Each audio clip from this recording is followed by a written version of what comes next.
We are there, day one, with baby names and a gift that lasts a lifetime. We are there as you grow, protecting you and those you love. We are there when you get your first job, helping you to save for the future. We are there when you marry your sweetheart to help secure your new life together. We are there if the unexpected happens to help you see life from a new perspective. We are there when you start your next chapter to make sure you get off to a great start. And we are there when you lose your soulmate to help make sure you will be all right. We are with you through life's journey. Social Security, securing today and tomorrow. Get to know us and see what you can do online at socialsecurity.gov. This video produced at U.S. taxpayer expense. Hi, welcome to another live episode of Social Security Television. Be sure to create your own Social Security account at www.ssa.gov/mysocialsecurity, where you have access to your information at any time and from anywhere. Hello, Chicago and Chicagoland viewing public. Welcome to another exciting edition of Social Security Show on CAN TV, Channel 21. My name is Nicole Joseph, and I am your host for today's show. And please join me today in welcoming my guest, Joanna Barron Glazer. Did I say that right? Barron, but that's fine. Barron, okay, I'm sorry. So, Joanna, tell the audience a little bit about yourself. So, just good afternoon. Thanks for joining us today on CAN TV.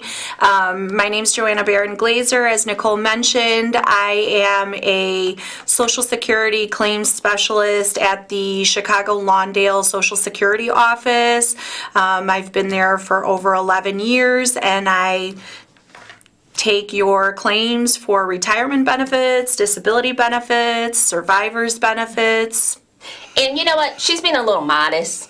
She's bilingual in 2 languages. She's Polish and Spanish.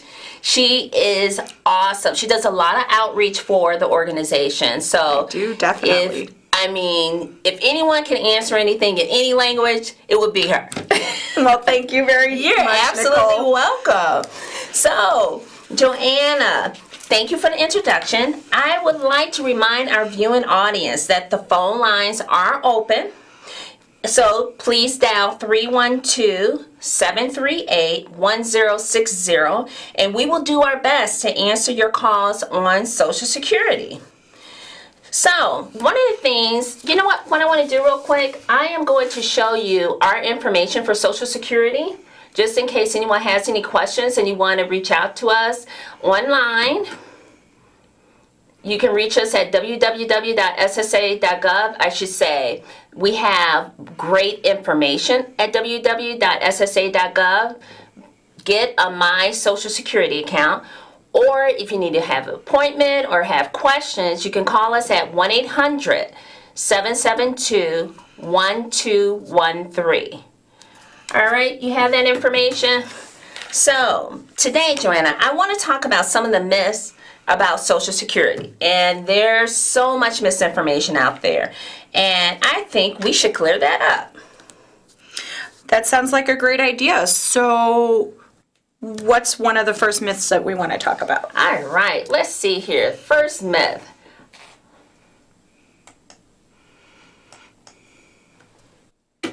Social Security, myth number 1.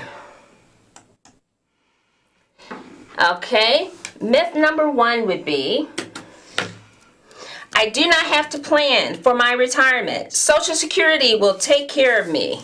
Oh, that's a good one, Nicole. That's a really, really good one. So for the average worker, Social Security will only replace about 40% of their pre-retirement earnings. So besides Social Security benefits, you do definitely need to have different types of income sources, such as any savings accounts, investment accounts, pensions that you may be receiving from any city, local, state, or federal government. government, former private employers, unions, and any type of maybe IRAs or 401k accounts, just so that you have something besides the Social Security benefits to allow you for a comfortable retirement. Absolutely right, Joanna. Let me show you all a slide of what that would look like. This is Social Security. We're the foundation of everything else to help you have a comfortable retirement.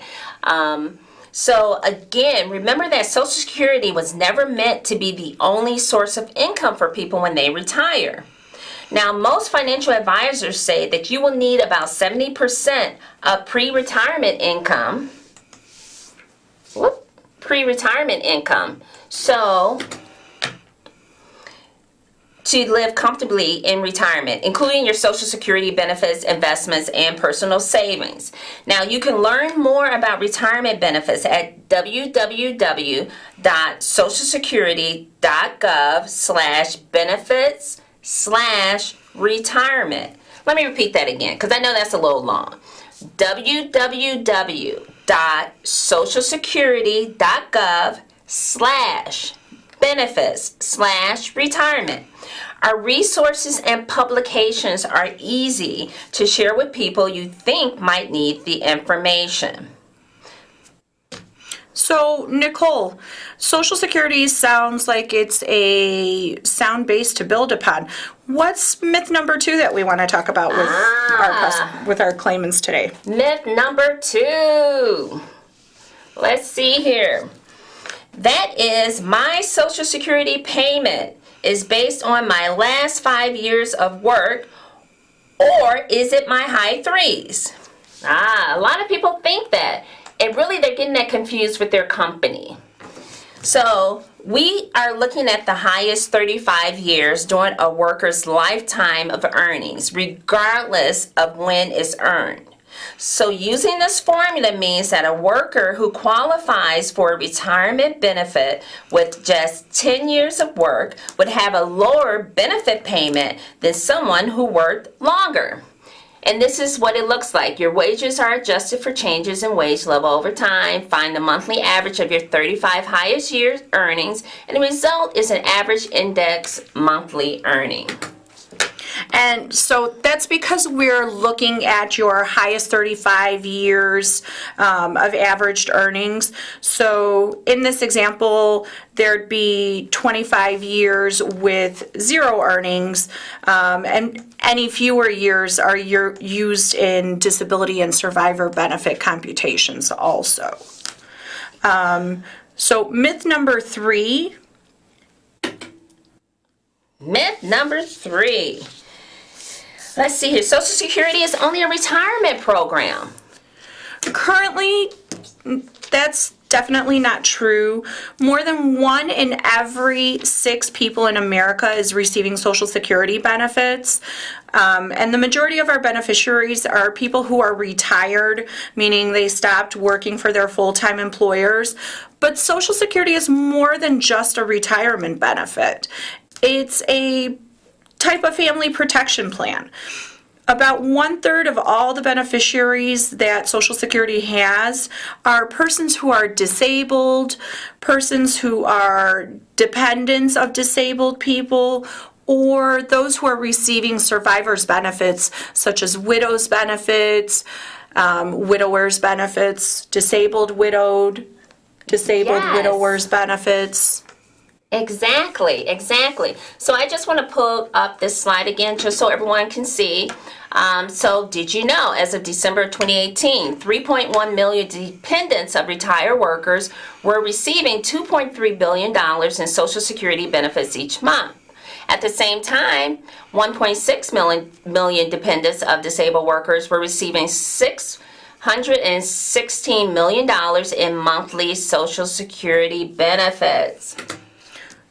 So, Nicole, what's myth number 4? Myth number 4. Let's see here. I know everyone's excited. I'm going to pull up my sign. Myth number 4 is, someone told me that it's always best to take my Social Security at the earliest possible date. So, Nicole, as far as when should I take my retirement benefits, should I take them early, should I take them late, choosing that specific time to start the benefits is going to be a very important personal decision. It's definitely going to depend on where your financial situation is at. Different financial experts say that you need about 70 to 80% of your pre-retirement income in order to have a comfortable life during retirement.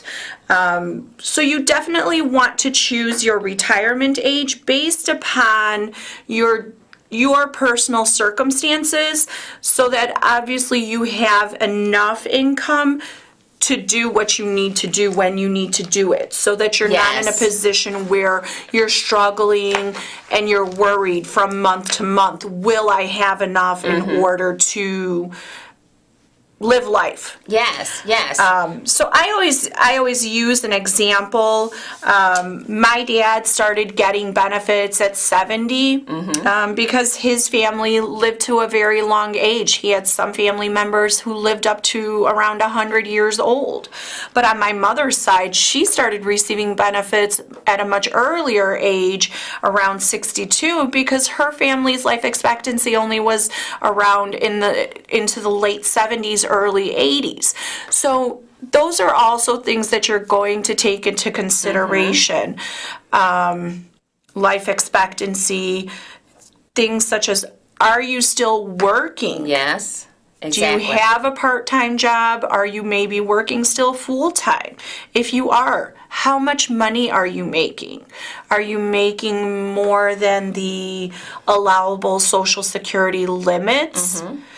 Are you not? Those are all different things that you have to take into consideration when making the decision, when do I retire? When is the right time for me? Yes, and it is a personal choice, definitely.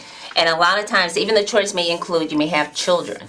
So then you have to think about, if they're young, you may keep working, or if they're older and they're pretty independent, then maybe you can retire at an earlier age. So the monthly retirement benefit, the longer that you wait to start collecting the benefit, the higher that benefit is going to be. Each month from the age of 62 that you delay, that benefit increases a little bit more, a little bit more. At 62, the reduction is going to be 25% and 75%. Oh, I'm going to stop for a moment. We have a caller coming in. Okay. Hi, caller. Yes. What's your question? Yes, this might be a silly question, but my question is, when is the earliest that you can apply for Social Security? Not disability, but just regular benefits. That is a great question.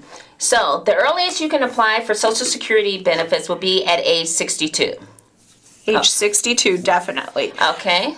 And So if for example, if your birth date is any day after the first of the month, then the month that you would be eligible for benefits is going to be the following month. If you were born on the first or the second of the month, then it's going to be the month that you turn 62 that you would be eligible for benefits.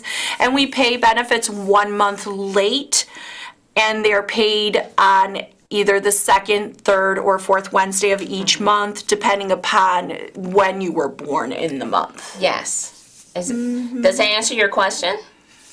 Yes, ma'am. Okay. Caller, thank you. Thank you. You.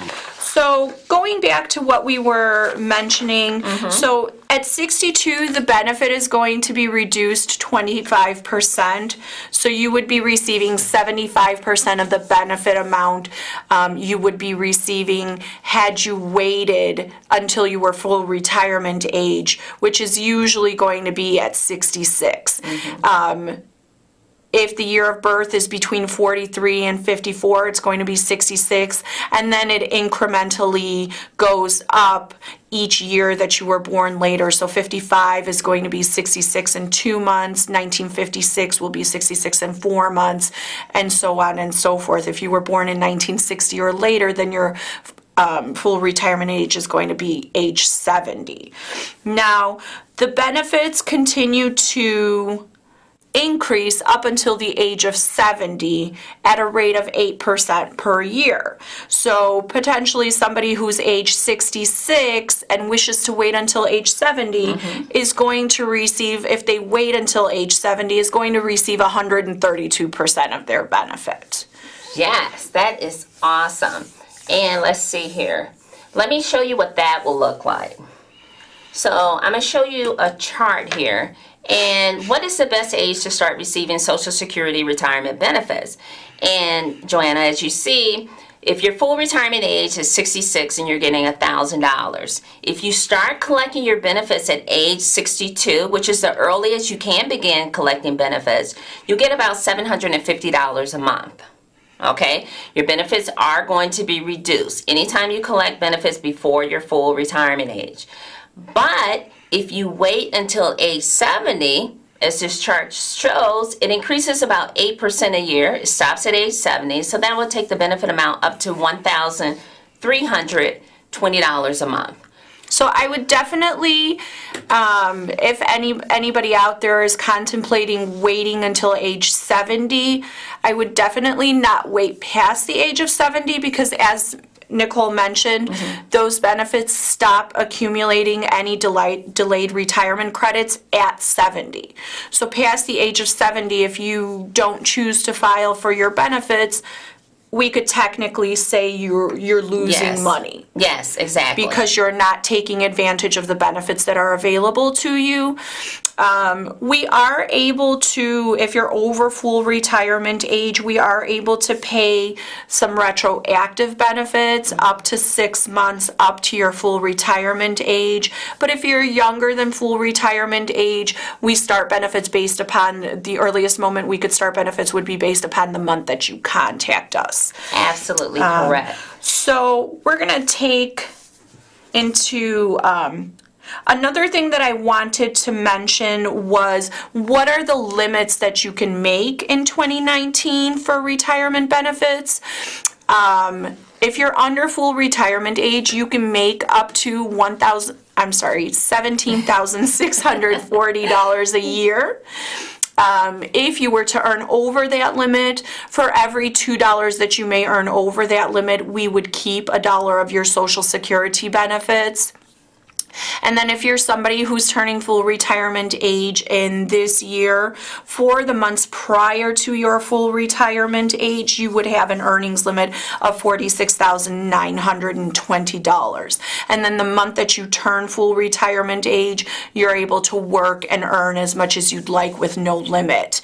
Now, for the person who's turning full retirement age in this year, for example, for every $3 that you may earn over the limit, we would keep $1 of Social Security benefits if you estimated those earnings to be higher than the amount. So, Okay. what's myth number 6? All right, so myth number 6 is, when my ex-wife or wives get through collecting my Social Security, there will be nothing left for me. Not true. False. Any benefits that are paid to a divorced spouse do not decrease the benefits that are made to the ex, or any payments that are due to the ex's current spouse. You are able to file for divorced spousal benefits even if you or the other spouse have remarried, as long as the marriage lasted 10 years or longer. You're 62 or older, and your ex-spouse is entitled to Social Security retirement or disability benefits. and the benefit that you're entitled to receive on the ex-spouse's record is less than the benefit that you would be eligible to receive based on your own work. Yes. So there is also another benefit that I would like to mention. It is for divorced spouses. It's something called an independently entitled divorced spousal benefit. This is a type of benefit where, regardless of whether or not your ex-spouse is receiving benefits, if you were married for longer than 10 years, and you have been divorced from that ex-spouse for at least 2 consecutive years, you are able to file for benefits as a divorced spouse on that other person's record as long as they are 62 years of age or older. That's absolutely correct. And another thing I want to make sure people understand that some women will sign a divorce decree relinquishing or giving up their rights to Social Security on their ex's record. Those clauses in divorce decrees are never enforced by Social Security. So I just want to let you know, if you get divorced, you've been married for 10 years or more, please come to Social Security and see about benefits. Also, do please keep in mind, whenever applying for benefits, Social Security does not accept any photocopies of documents. So please make sure that when you come in to file, or whether you're doing a telephone appointment, we will request documents that are original certified copies that have the stamps and the seals on the documents. So please be sure that if you don't have an original document, such as a marriage certificate, birth certificate, or divorce decree, that you get those documents, that you retain them. Absolutely, absolutely. So one of the last things, so those are just a few in the mess, and there are a lot more out there, but we only have so much time. But I wanted to make sure that we encourage our audience to get a My Social Security account. So please go to www.ssa.gov/myaccount. Set up a My Social Security account, because I know as much as you'd like to come into the office and look at our lovely faces for about 3 hours, this will help alleviate a lot of that. I mean, we are good-looking people, Joanna. I mean, I told you she's bilingual and multi-talented, but really, do you really want to sit there and look at us for that long? Especially now that we're starting to get the nicer weather. Yes. The sun. Yes. You don't want to be sitting inside of an office, cooped up, waiting for one of us to take care of you, when a lot of the business that you would like to do, that you may need to do, that you'd like to do, you can do online from the comfort of your own home. Keep in mind the My Social Security account is a great tool, as Nicole mentioned. You can do many different things on the account. If you're already receiving benefits, you can check the status of your benefits. You can print out a benefit verification letter if you need a document stating how much you're getting for some sort of purpose. If you need a replacement 1099 form, you can request that. If you need a replacement Medicare card, if you need a replacement Social Security card, as long as you're not changing your name, your date of birth, you're not changing your status, maybe from a permanent legal resident alien to a United States citizen, you can request your Social Security card online. Just the same as you would if you were to walk into an office. It gets processed in the same time frame and processed in the same manner. And you're in your house shoes. Exactly. How ideal is that? And one thing I do want to make sure that you understand, that when you open up a My Social Security account, sometimes you may not be able to. You may have to come and visit us if you have blocked electronic access for any reason, or you recently moved, or you placed a freeze on your credit report. So, Joanna, it is almost time for us to end our show. It was so much fun. Another thing I want to touch on just briefly, I know a lot of people have been getting calls from Social Security, and it's been threatening. I just want you to know that is a scam. Do not pick up, or if you pick up, just hang up. We will not threaten you if we need to contact you. If you have not done business with us, like filed an application online, and someone's calling you to threaten you about Social Security, hang up. Most importantly, don't release any personal information. Do not release personal information. And, So we're going to go ahead and show you some slides well, and some information. yes, we are. So fraudulent calls, you can reach out to either oig.ssa.gov or you can call 1-800-269-0271. So thank you all. Thank you, Joanna. It was a pleasure Thank you for having me, Nicole. And I hope you all enjoyed this, and I hope it was very informative. And we hope to see you next week for our next edition of Social Security Can TV. Thank you and have a pleasant evening.